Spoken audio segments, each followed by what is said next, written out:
देश एक बार फिर जल रहा है। स्टूडेंट सड़कों पे हैं, पुतले जलाए जा रहे हैं। लेकिन इस बार की लड़ाई कोई हिंदू मुस्लिम लड़ाई नहीं है और ना ही कोई एसएससी प्रोटेस्ट है। इस बार की लड़ाई है अपने आत्मसम्मान को जिंदा रखने की लड़ाई। दरअसल यूजीसी ने एक नियम लागू किया है जिसके अंतर्गत यदि एससी, एसटी, ओबीसी वाले वर्ग के विद्यार्थी के साथ किसी भी तरह का डिस्क्रिमिनेशन यानी भेदभाव होता है तो उसके खिलाफ सख्त कार्रवाई करने का प्रावधान है। लेकिन अगर यही डिस्क्रिमिनेशन जनरल कैटेगरी वालों के साथ होता है तो उसका कोई विशेष प्रावधान का स्पष्टीकरण यूजीसी ने नहीं किया है।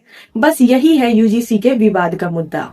आपको मैं बता दूं कि 2012 में जब यूजीसी का कानून आया था तो उसमें यह प्रावधान था कि यदि कोई भी विद्यार्थी किसी पे फॉल्स एलिगेशन यानी झूठा आरोप लगाता है तो उस व्यक्ति पे भी सख्त कार्रवाई करने का प्रावधान था। लेकिन 2026 के इस नए नियम में इस प्रावधान को ही हटा दिया गया है। मतलब कि अगर अब कोई भी एससी, एसटी, ओबीसी वर्ग का विद्यार्थी किसी जनरल कैटेगरी के विद्यार्थी पे झूठा आरोप भी लगाता है तो उस पे किसी तरह की कार्रवाई करने का स्पष्ट उल्लेख इस एक्ट में नहीं है। अब यहाँ पे बात यह है कि जनरल कैटेगरी कहाँ जाएगी।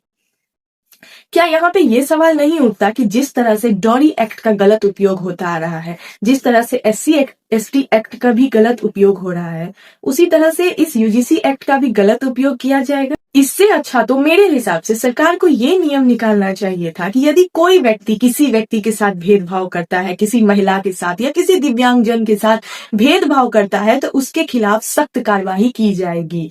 लेकिन इसमें जाति धर्म को जोड़ने की क्या जरूरत थी। भारत जैसा डेमोक्रेटिक कंट्री जहां वसुदेव कुटुंबकम और यूनिटी इन डाइवर्सिटी जैसे भावनाओं को सम्मान दिया जाता है, वहां हिंदू मुस्लिम के झगड़े कम पड़ रहे थे क्या जो अब हमें जाति वर्गों में भी बांटा जा रहा है। अगर हमसे कोई पूछता है कि हम किस कैटेगरी से आते हैं तो हमारा जवाब होना चाहिए आई एम इंडियन, मैं भारतीय हूँ, ना कि मैं जनरल कैटेगरी से हूँ, एससी कैटेगरी से हूँ, ओबीसी कैटेगरी से हूँ। अब आप मुझे बताइए कि आपके हिसाब से ये यूजीसी एक्ट सही है या यूजीसी को अपने नियमों को फिर से एक बार ध्यान देने की जरूरत है।